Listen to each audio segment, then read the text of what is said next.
Queria convidar você a abrir sua Bíblia, Tiago, capítulo 3, versículos de 13 a 18. Tiago 3, versículos de 13 a 18. Diz assim a palavra do Senhor: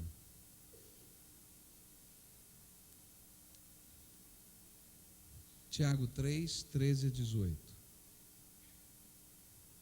Quem dentre vós é sábio e entendido, mostre pelo seu bom procedimento as suas obras em mansidão de sabedoria.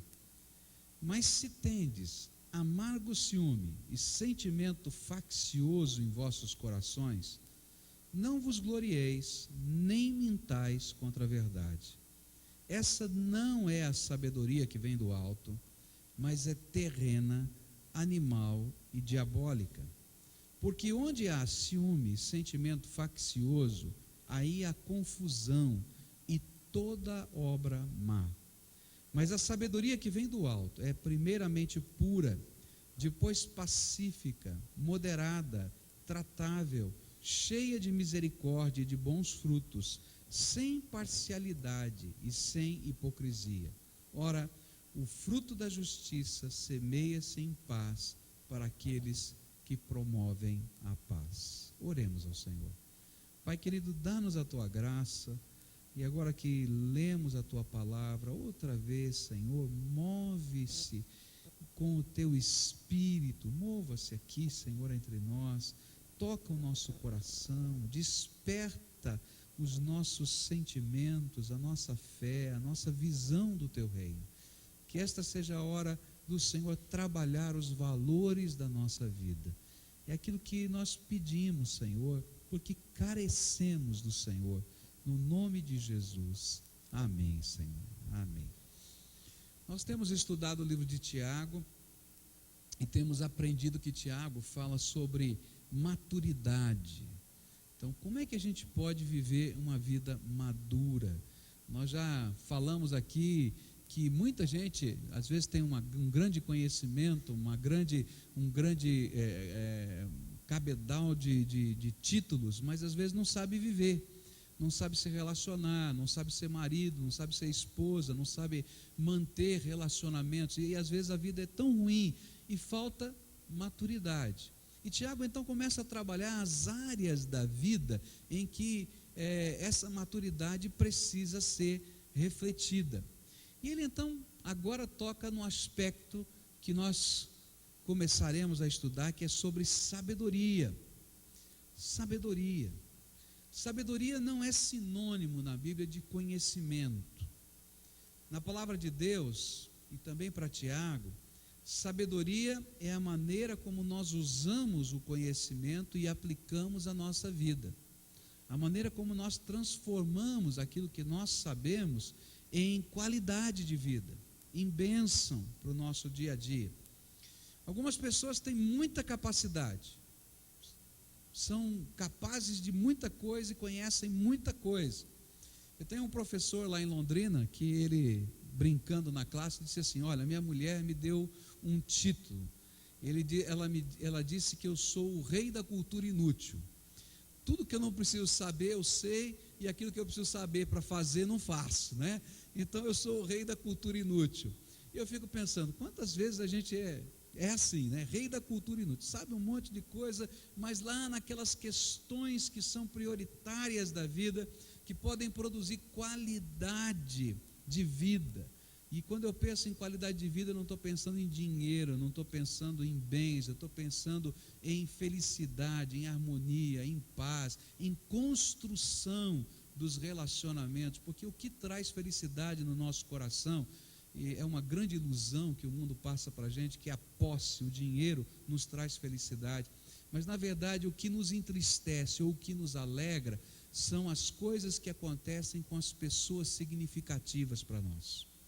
A gente atravessa lutas, problemas que envolvem dinheiro, é verdade, mas as pessoas são a razão da nossa alegria, do nosso prazer. Você pode perder dinheiro, mas se você perder um filho, a dor vai ser tremenda. Não é verdade? porque isso é que tem sentido.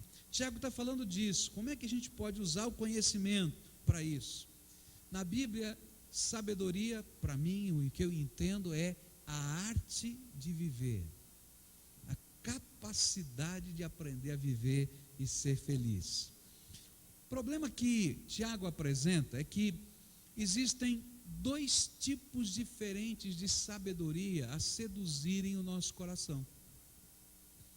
Existe um tipo de sabedoria que ele vai chamar de terrena, humana, que faz parte do senso comum, que faz parte da cultura, do jeito que as pessoas vivem na nossa sociedade.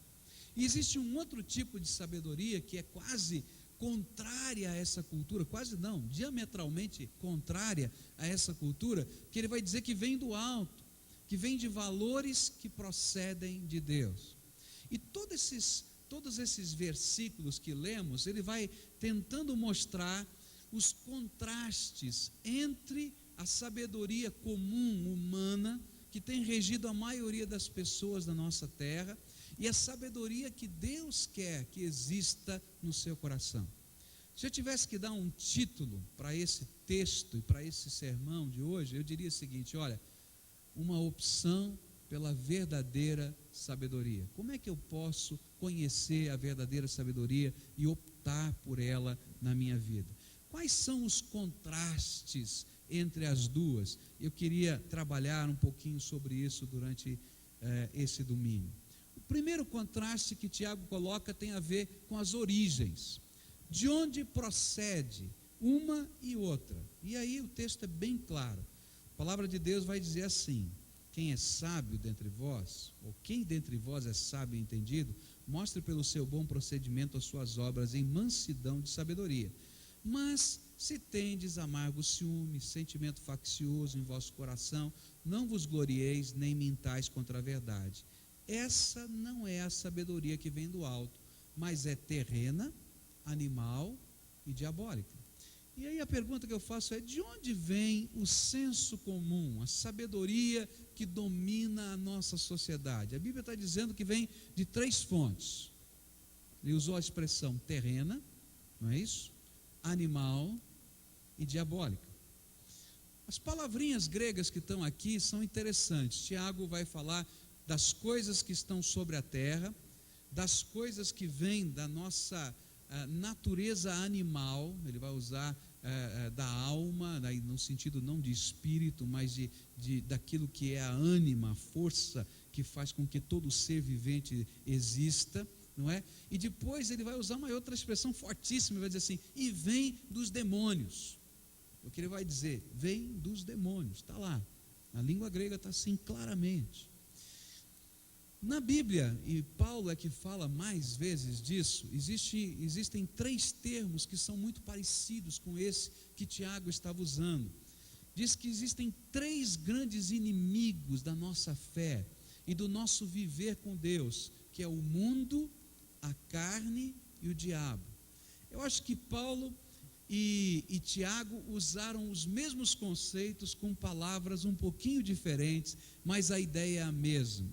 A sabedoria que controla a nossa sociedade está baseada nesses valores do mundo, da carne e do diabo. Como é que é isso? Como é que funciona esse negócio? O que é esse mundo?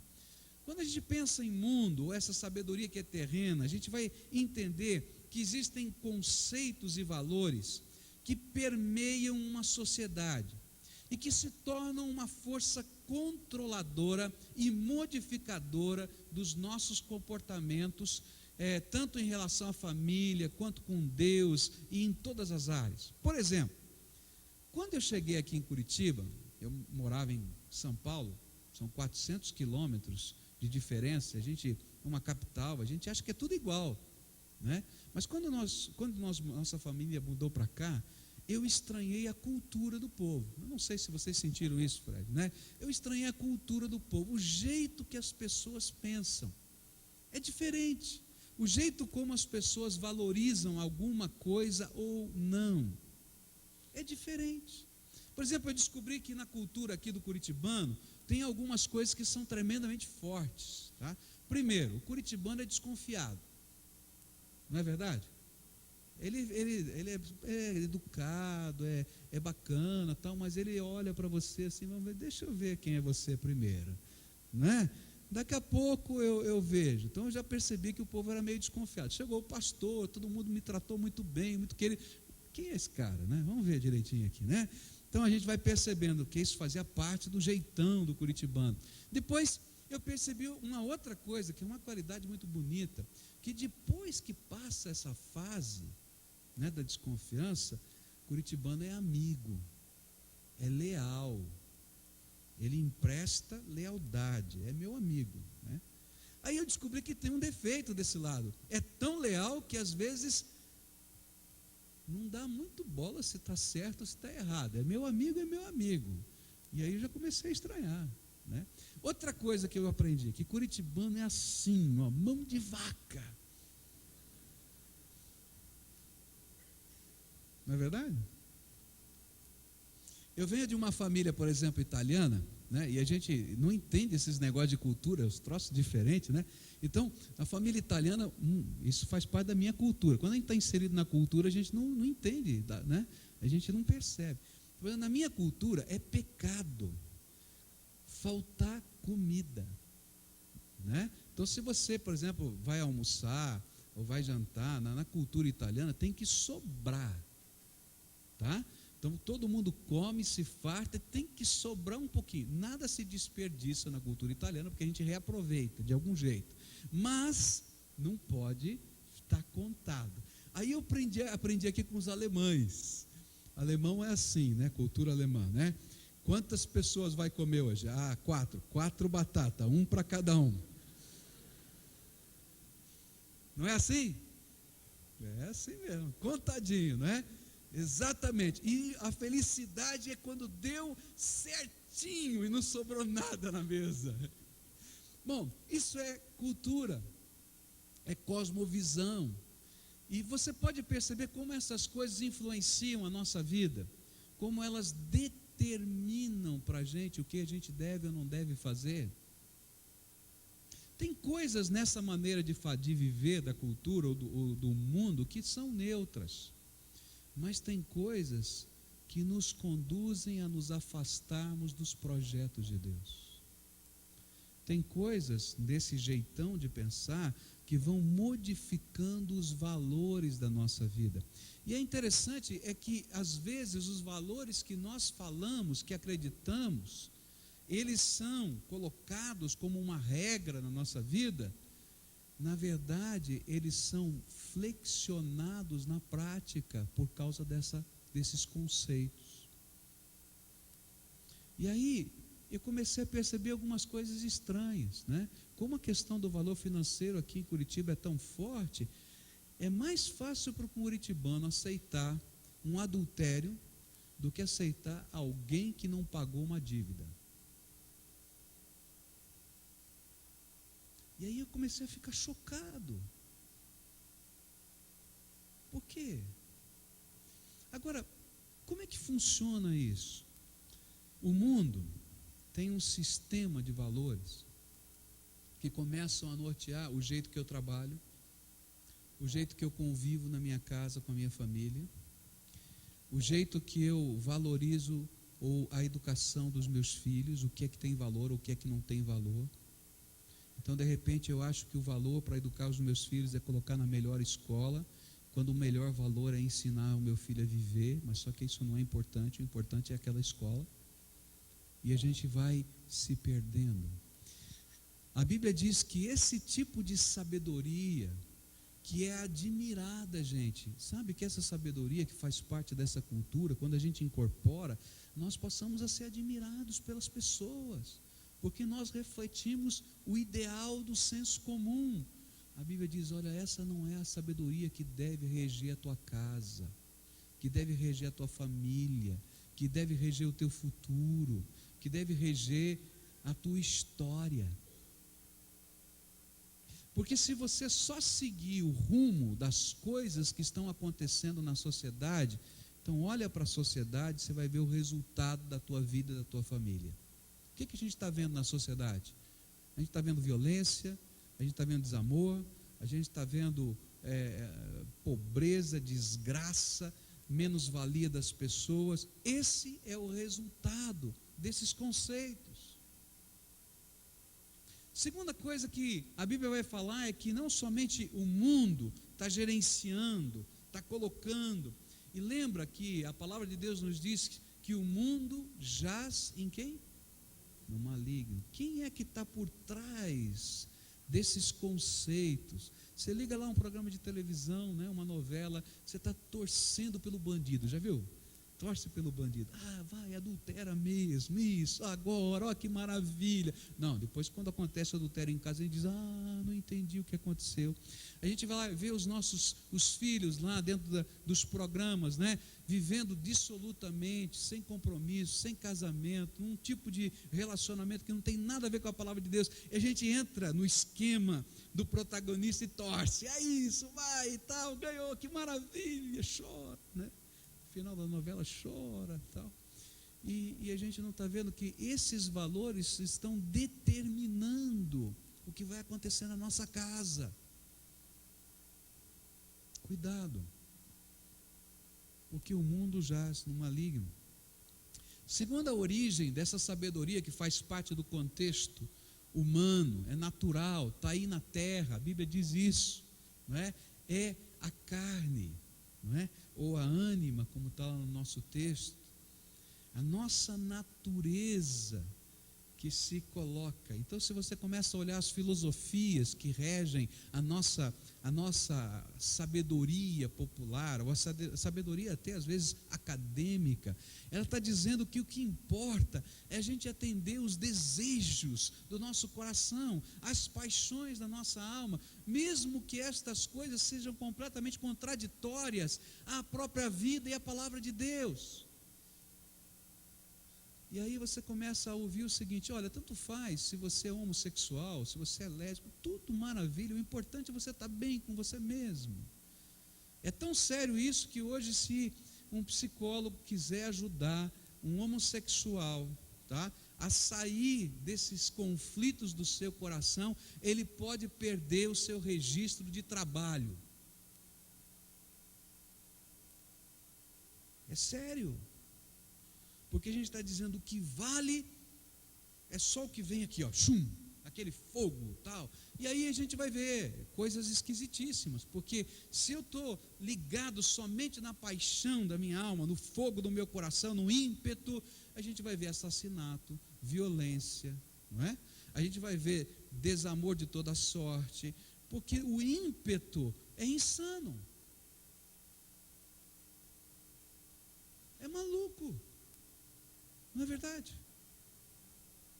Todos nós, se agíssemos exatamente como vem aquele calor dentro da gente, íamos fazer bobagem. Ou de um jeito ou de outro. Agora você imagina toda uma filosofia humanista dizendo, não, esses sentimentos, o jeitão que você pensa, o jeitão, você é tão maravilhoso, é tão especial, que tudo que você fizer vai ser maravilha e vai dar certo. É isso que a gente está aprendendo. Você vai fazer um curso, por exemplo, para trabalhar em vendas, diz assim, olha, você pode tudo. Se você acreditar, você pode tudo. Vai lá, que você vai ganhar, que você vai fazer e tal. E a gente começa a acreditar. Opa, é isso aqui. A gente vai agindo no impulso. E aí a gente vê a casa da gente arrebentando-se no impulso. A gente vê os filhos da gente se acabando no impulso. E a gente diz, o que a gente pode fazer? A vida é assim. Não, tem um outro tipo de sabedoria que precisa nortear a nossa vida e a nossa história. A palavra de Deus vai dizer que não somente a carne, que é essa manifestação dos desejos, da posse, do poder e do prazer, como alvo máximo da nossa existência, está lá no controle e fazendo as leis dessa sabedoria. Então a pessoa importante nessa terra é aquela que pode, aquela que tem, né? Aquela que desfruta. Esses são os valores da carne que estão ali colocados.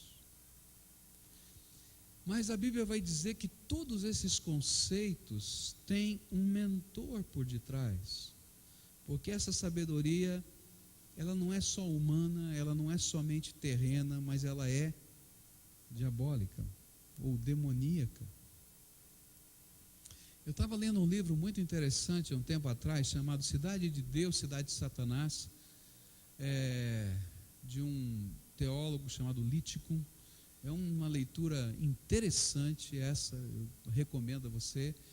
Ele é uma pessoa que trabalha, um missionário que trabalha em grandes centros urbanos, trabalha nos cortiços, nas favelas, e ele começou a fazer uma avaliação das coisas que estavam acontecendo.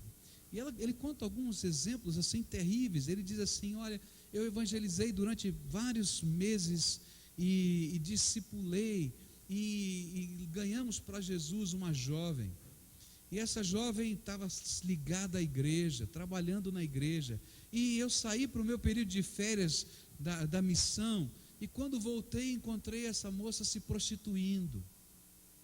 E ele falou: não é possível, mas aquela moça, nesse curto período de tempo, se prostituindo, vivendo da prostituição, o que é que está acontecendo? E ele foi visitar aquela moça como pastor, e começou a conversar com ela, e disse: olha, não pode, você é uma mulher de Deus, o que está acontecendo? A moça chorava e não dizia nada, e dizia: pastor, mas agora essa é a minha vida, não tem jeito para mim. E então ele não se convenceu disso, e voltou outras vezes para trabalhar e para evangelizar, até que um dia aquela moça disse assim: pastor, eu não posso sair dessa vida.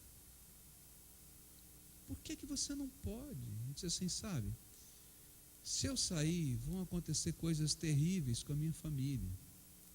E ela começou a contar o que tinha acontecido, como é que ela tinha entrado na prostituição.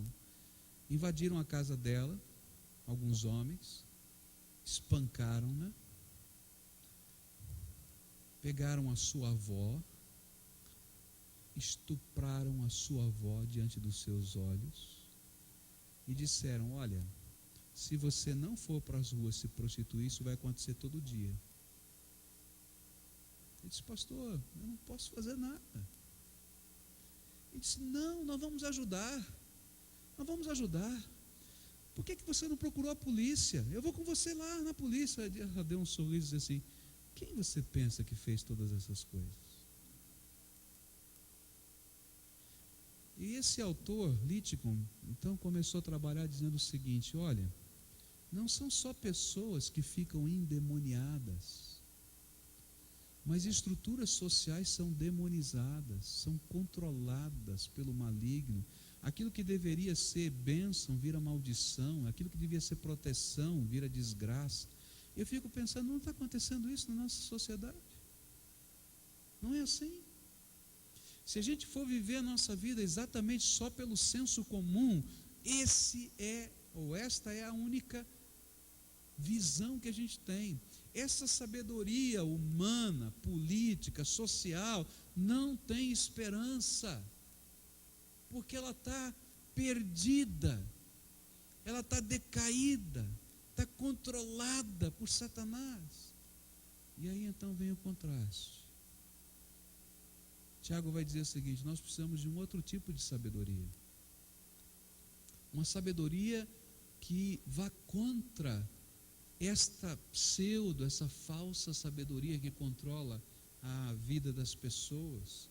E essa sabedoria transformadora só vem do alto, de Deus, porque ela não é natural ao homem, ela não faz parte da nossa maneira de ser, nem dos valores que nós convivemos todos os dias. Ao contrário, ela é uma infusão da graça de Deus colocada sobre nós. É uma invasão do reino de Deus, destronando o reino das trevas. E isso começa aqui dentro do coração, dentro da alma. E depois ele tem que sair daqui de dentro e passar para os nossos relacionamentos, para a nossa casa, para a nossa família. E tem que invadir a nossa igreja. Se a gente não tomar cuidado, é esse tipo de sabedoria do mundo que também controla a igreja, revestida de piedade. Tem que controlar a nossa sociedade. Mas como? tem que ser algo da graça de Deus, que vem daqui de dentro e começa a se manifestar na nossa vida. Por isso, a Bíblia vai dizer que essa sabedoria que vem do alto, né, essa verdadeira sabedoria, tem um princípio, tem um começo, né?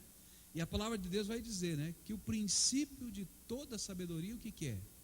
O temor do Senhor. Como é que começa a sabedoria verdadeira? É quando a gente olha para cima e entende quem é Deus, que Ele é Senhor de todas as coisas, que Ele é o Criador, que Ele tem algo novo para a nossa vida, e a gente não se conforma mais de viver desse jeito, não se conforma mais achando que são normais estas coisas, e a gente clama: Senhor, tem misericórdia. Nós precisamos de uma restauração, nós precisamos de uma transformação, nós precisamos de uma infusão de algo que nós não temos, porque se a gente for agir, ainda que tenhamos boas intenções, vamos ser esse tipo de gente em casa. Não é só lá fora que está acontecendo isso, não, está acontecendo em casa. A palavra de Deus vai nos dizer que o único meio de obter essa sabedoria, que é um presente de Deus, que é graça de Deus, que é um derramar do Espírito sobre nós, é através de Jesus. Sabe o que acontece conosco quando nós invocamos Jesus, nós convidamos Jesus para ser o Senhor da nossa vida, para ser o Salvador da nossa vida? Nós abrimos as portas do nosso coração e tiramos do trono da nossa alma eu mesmo. E dizemos: Jesus, o Senhor pode ficar no trono. Agora, quando a gente faz essa entrega do coração para Jesus, o que tem que acontecer, o que vai acontecer, é que Jesus vai ter que botar a nossa casa em ordem. E a casa em ordem começa aqui. E é por isso que muita gente foge desse compromisso com Deus, porque Jesus começa a mexer nesses valores, Ele começa a mexer nesses conceitos, Ele começa a mexer nessas atitudes, nessas paixões, naquelas garras ou naquelas algemas que Satanás colocou em nós, não através de um demônio que fica lá possuindo, não, mas através de valores que controlam a nossa vida. E ele começa a dizer: olha, eu não posso aceitar isso na tua vida, esse tipo de relacionamento que você está vivendo não é santo, não é bom. E a gente está pensando: não, é a igreja que está fazendo. Não, é Jesus, porque Ele sabe que é desgraça, que a consequência é desgraça. Quando a gente olhar um pouquinho mais à frente, hoje à noite, eu vou falar quais são as consequências da ação de uma sabedoria e de outra. Mas eu já posso dizer: é desgraça. E aí, através desse entregar e desse permitir que Jesus esteja transformando os valores da nossa existência, é que a verdadeira sabedoria de Deus se implanta em nós. Algumas pessoas imaginam que o texto que diz: se alguém tem falta de sabedoria, peça a Deus, está lá em Tiago, e Ele dá. Não é? Mas peça com fé, não duvidando. Seja que a sabedoria vai ser derramada como se fosse um milagre, uma vara de condão. Eu bato e agora você já tem toda a sabedoria do reino. Não, queridos, não é assim que Deus trabalha. Deus derrama sabedoria sobre você, tá? Mas Ele diz: ó, faz com seriedade, faz com fé, faz com determinação, porque eu vou mexer na tua vida. Eu vou bagunçar os teus valores. Se você é uma pessoa que voltada só para coisas, só para dinheiro, só para realização, só para sucesso, Deus vai começar a mexer e dizer assim: escuta aqui, olha para frente, porque a tua vida não é só isso, e isso não supre a verdadeira necessidade do teu coração. Se você é aquela pessoa que tão dura, tão difícil, Deus vai começar a quebrar você. E se você está deixando Jesus sentar aí no trono do teu coração, Ele vai quebrando, vai dobrando devagarinho. Mas se você ficar muito duro, Ele quebra mesmo. Jeremias tem um trecho onde Deus fala para Jeremias, eu acho tremendo aqui. Ele diz assim: olha, esse povo é muito duro, esse povo é de pedra, não tem problema, eu vou fazer de você, Jeremias, um martelo bem forte, bem pesado, para esmiuçar toda a pedra. E isso me dá a ideia do que Deus às vezes tem que fazer. Ele tem que arrebentar coisas que estão arraigadas dentro de nós, que fazem parte dessa falsa sabedoria e que nós valorizamos tantas vezes como se fosse a única sabedoria que existe no universo. Já parou para ver isso? Como esses valores permeiam a nossa existência de tal maneira que a gente às vezes nem se percebe. É como aquela coisa da batata do alemão, lembra? Não é? A gente acha que aquilo é a coisa mais natural do mundo. Daí chega um italiano e diz: misericórdia, só tem uma batata, pego ela inteira, corto na metade. Entende? E aí Deus vai trabalhando a visão dele do reino para a nossa vida.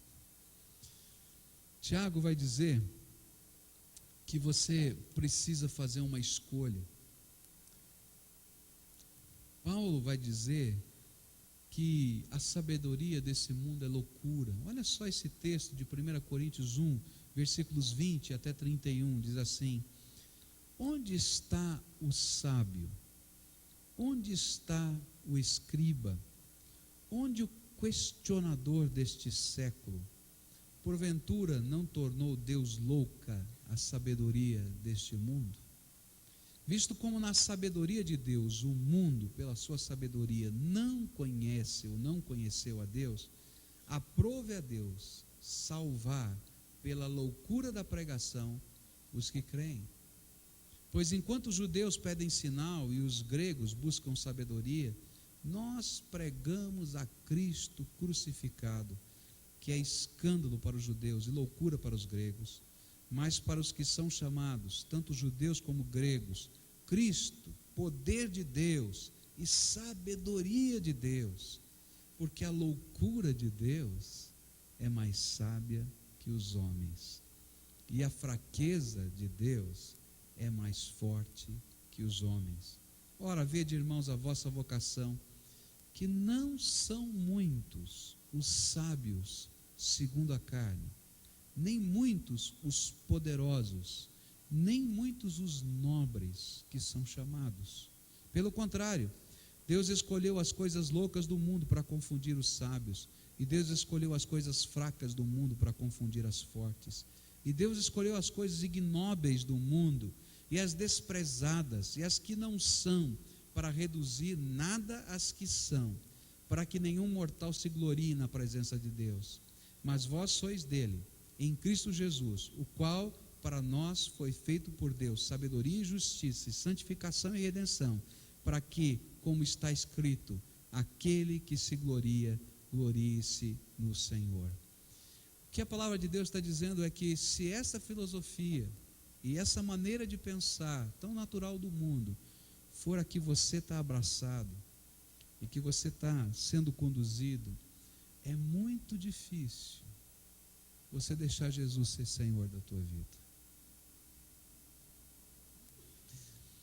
Porque o controle, o poder seduzem. E todos nós temos controle e poder, pelo menos da nossa vida.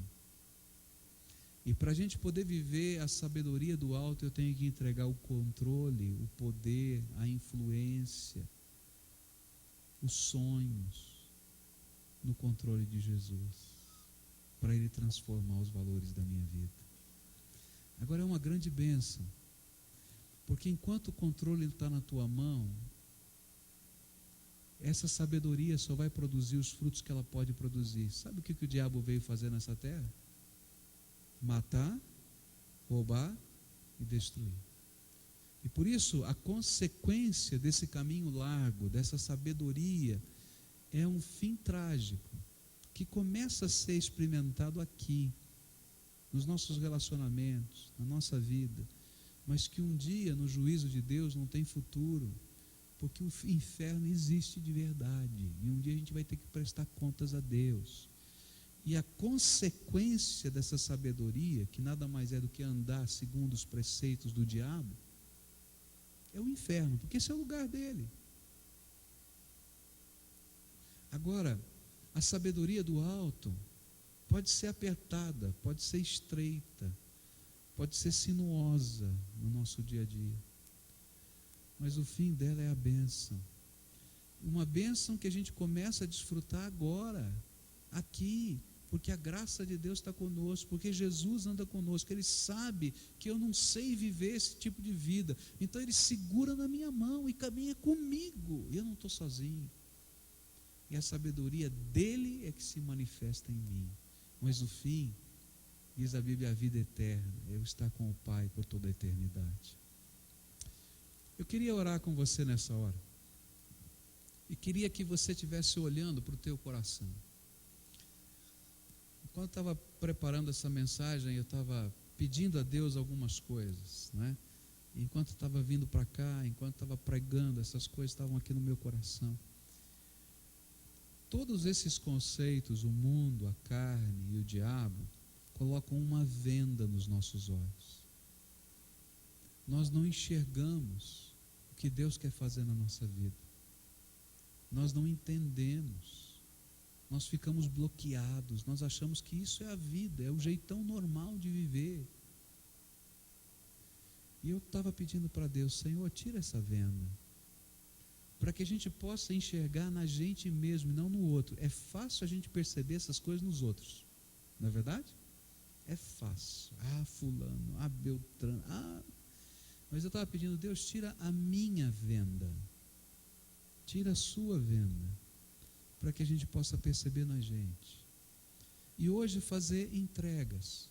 Essa sabedoria do alto precisa ser vivida em integridade, em totalidade dentro do nosso coração.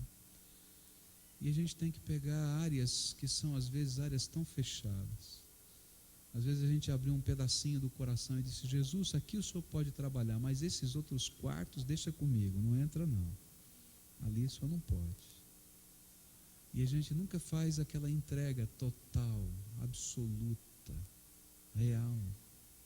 E hoje eu queria convidar você a fazer uma entrega da tua vida, de confessar a Jesus redutos inexpugnáveis da sua alma, que você não deixa ninguém mexer.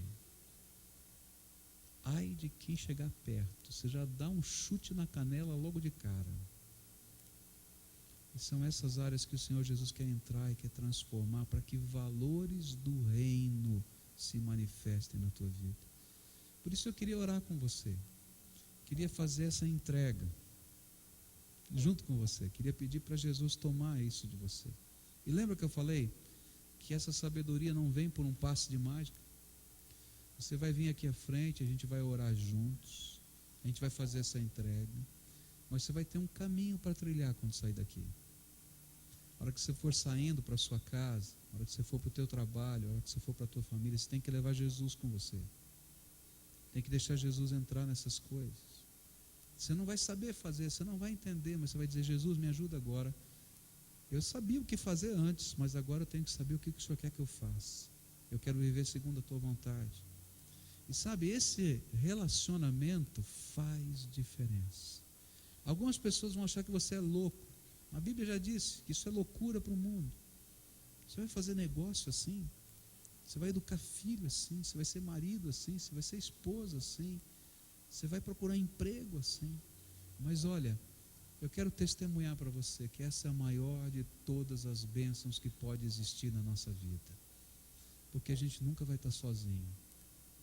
A Bíblia diz, aquele, né, que habita no esconderijo do Altíssimo, a sombra do Onipotente descansará. Você já viu como é que é a sombra? Dependendo da posição do sol, a sombra está sempre na frente da gente. Não é assim? A sombra não está aqui, a sombra está na frente. E a sensação que eu tenho é que, enquanto a gente vai caminhando na vida, com a sabedoria de Deus, o sol da justiça, que é Jesus, faz projetar diante de nós a sombra de Deus. E a gente vai caminhando e a sombra vai nos acompanhando, nos protegendo, nos guardando. Isso é andar debaixo da sabedoria de Deus. Eu queria orar com você. Se o Espírito Santo de Deus estiver falando com você, se você quer fazer essa entrega, sai aí do teu lugar, vem aqui para frente. Eu quero orar por você, quero orar pela tua vida, quero orar pela tua família, quero orar pelas decisões, pelo teu trabalho, porque a gente vai estar fazendo entregas a Jesus, entregas. E a entrega é aqui, começa aqui. Essa mudança tem que começar aqui. Não adianta a gente sonhar uma sociedade melhor se não mudar o coração da gente. Nós somos essa sociedade. A soma dos nossos pecados fazem a sociedade brasileira e a sociedade do mundo ser o que é. A culpa não é de fulano, de Beltrano, eu tenho parte nessa culpa. E a obra de Deus transformadora tem que começar aqui na minha vida. E a gente vai fazer esse convite: Jesus, vem aqui me ensinar a viver essa tua sabedoria. E a gente vai fazer algumas entregas, porque o Senhor Jesus, enquanto eu estava falando, o Espírito Santo foi na frente e aplicou no teu coração. E é interessante que parece que é só com a gente que Deus está falando, né? Não é assim? Que o Espírito Santo foca. Então agora você vai fazer entregas, vai dizer: Jesus, olha, isso aqui que o Senhor me mostrou, aquela outra coisa, e o resto que eu ainda não percebi, eu estou colocando no teu altar. E eu quero pedir que o Senhor manifeste a tua graça sobre mim. Quem mais o Espírito Santo está chamando? Vem logo, mas vem rápido, vem logo, vem. Pode sair aí da galeria, pode sair lá do fundo, pode vir, vem, vai chegando, porque a gente quer orar juntos. Pede licença, marido convida a esposa convida o marido, pai pode convidar filho, filho convida pai, porque a nossa casa precisa dessa bênção. E às vezes a gente tem que estar junto, esses valores têm que mudar, o Senhor tem que fazer a obra dele, não é? Nós vamos orar agora. Eu vou, pode acenar mesmo, vem cá, vem, chama, pode chamar, é isso mesmo, porque isso é bênção de Deus, é bênção. Deus quer fazer coisas tremendas aqui no nosso meio, e começa no coração, é assim que Deus faz. Eu quero explicar como é que a gente vai começar esse momento de oração. Existem áreas de resistência na nossa vida, essas são as mais complicadas. Outras a gente está fácil, o Senhor está aqui, se o Senhor precisar está pronto, mas tem algumas que são duras. A gente vai começar com essas que são mais difíceis. E eu queria que você orasse a Deus, falando, dando nome para essas coisas. Se você está sozinho aqui na frente, então, baixinho, ninguém precisa ouvir, você confessa isso para Jesus e diz: são essas áreas as mais difíceis, mas eu quero entregar tudo, não só essa, mas eu quero começar com essa. Mas se está casal, como vocês estão e outros aqui, quando vocês orarem, os dois vão orar, orem para que um e o outro escute o que vocês estão entregando, tá? Porque vocês são um só. A Bíblia diz que vocês são um, não é? E às vezes aquilo que é mais resistente para um não é para o outro, e o outro pode ajudar no processo. Aquilo que é mais difícil para o outro, né? O outro pode incentivar. Então orem agora. Essa oração é particular, é você com Deus. Depois eu quero orar por você, eu quero pedir a bênção de Deus por você, mas comece essa oração. Então, se estiver com o marido do lado, com a esposa, pode falar no ouvido, só para ele ouvir, só para ela ouvir, e orem ao Senhor, do jeito de vocês. Confessem, entreguem, conversem com o Senhor agora.